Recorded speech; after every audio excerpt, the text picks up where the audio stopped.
rivalry between the Indiana Fever and the Phoenix-Mercury didn't need any more fuel. By the time these two teams took the floor for the second night in a row on June 24, 2026, there was already bad blood simmering from their previous meeting. What happened next didn't just add fuel. It set off an explosion that the WNBA couldn't ignore, even if its referees tried to. The setup, a rivalry already boiling over. To understand why one no call in the second quarter became a national story, you have to rewind 2 days. On Monday night, the Fever beat the Mercury 86-77 at Gainbridge Fieldhouse, with Caitlin Clark putting up a strong line. A game-high 24 points, 3 rebounds, and 9 assists on 8 for 17 shooting in 29 minutes. Yahoo Sports, but the box score wasn't the story. The game turned physical after Clark and Mercury veteran DeWanna Bonner got tangled up in the paint and had to be separated. Yahoo Sports, and by the time the final buzzer sounded, both Clark and Thomas had picked up technical fouls.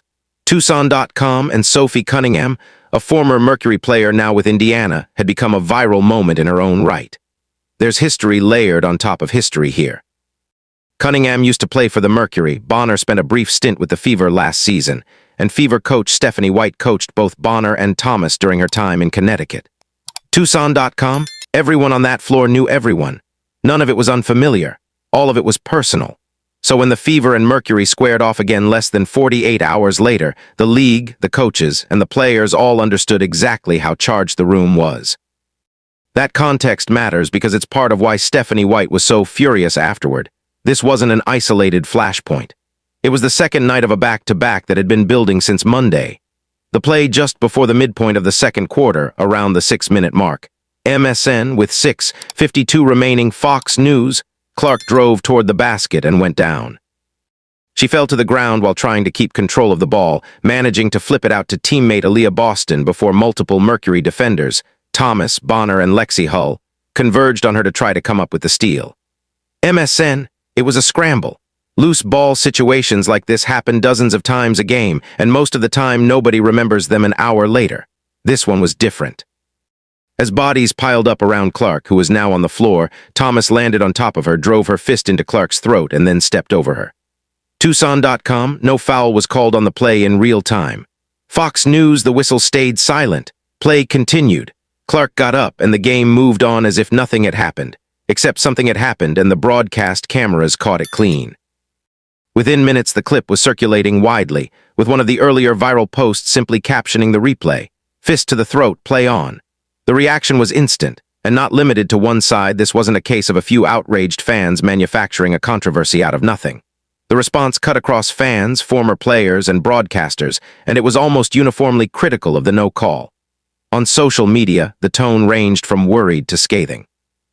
One fan wrote that officiating in the WNBA was out of control, warning that if referees weren't careful, one of the league's biggest stars would get seriously hurt. Yahoo Sports, the big lead, another called Thomas the dirtiest player in the league and suggested she belonged in the UFC instead. Yahoo Sports, the big lead, a third said they were disappointed the referees hadn't flagged what looked like an intentional attempt to injure. Yahoo Sports, the big lead, sports commentators piled on too. Analysts noted that had officials caught the play live, it likely would have been ruled a flagrant 2 with an ejection attached, not a routine foul, but the most severe penalty the league has for on-court contact short of outright fighting. This is also the point where it's worth separating what's solid from what's shakier. Plenty of opinion and outrage circulated, some of it from accounts with no real basketball credibility, some from legitimate voices. I'd treat the Reggie Miller Wade in framing and the knee to the groin detail from the original clip with caution, since I can't independently verify either one landed the way that narration described. They may be real, but they didn't show up in the reporting I could confirm. What is well documented, across multiple outlets, is the throat contact itself, the no call, and what came next. Stephanie White goes to war at the podium. If there's one moment from this saga that's unambiguous and fully on the record, it's Stephanie White's post-game press conference. White has not always been an easy coach to defend on this channel or any other. Questions about her in-game management have been fair game all season. But on this night, she showed up furious and she didn't bother softening it. "I just saw it. I'm not sure if it had any impact on her health or not, but it was egregious," White said. The fact that it was a no call, I heard about it at halftime. I brought it to the attention of the officials at halftime, yet we still had 11 fouls in the fourth quarter to their 2. They still shot 24 free throws in the second half. CBS Sports, she kept going. Number 1, you gotta call it.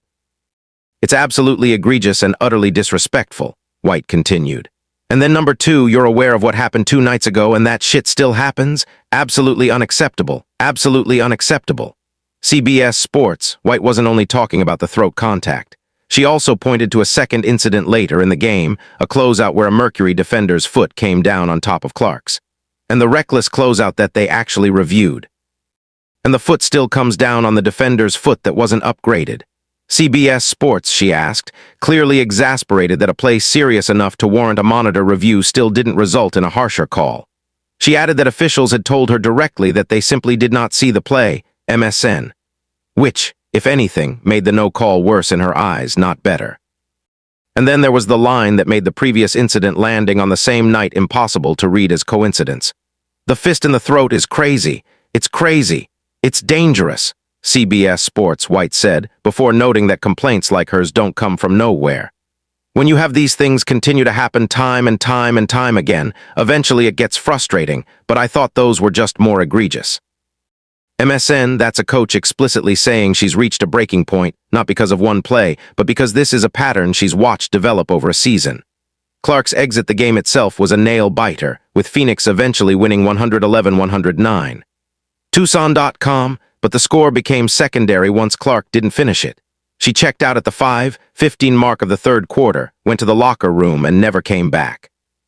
MSN, the Fever later confirmed she was out for the rest of the game with a back issue, Tucson.com.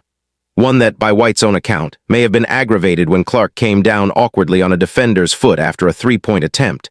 Tucson.com, a separate incident from the throat contact. This is where context matters again. Clark has dealt with back problems for most of the season. CBS Sports, she missed time earlier in the year because of it, even went unlisted on an injury report once, which got the Fever a formal warning from the league, and has been on the injury report as probable pretty much ever since, despite not missing additional games until this point. CBS Sports, so her exit on June 24th wasn't an isolated scare. It was the latest chapter in an ongoing physical toll that's been building for months, on top of whatever impact the throat hit itself may or may not have had, something even White was careful to say she couldn't be certain about. The league actually acted. Just a day late, here's where this story takes a turn that a lot of the heated commentary in the immediate aftermath didn't have access to yet, because it hadn't happened. The WNBA reviewed the play and did something about it. The day after the game, the league announced that Alyssa Thomas had been issued a flagrant foul 2 penalty and a 1-game suspension for recklessly making contact with her fist to Clark's throat area.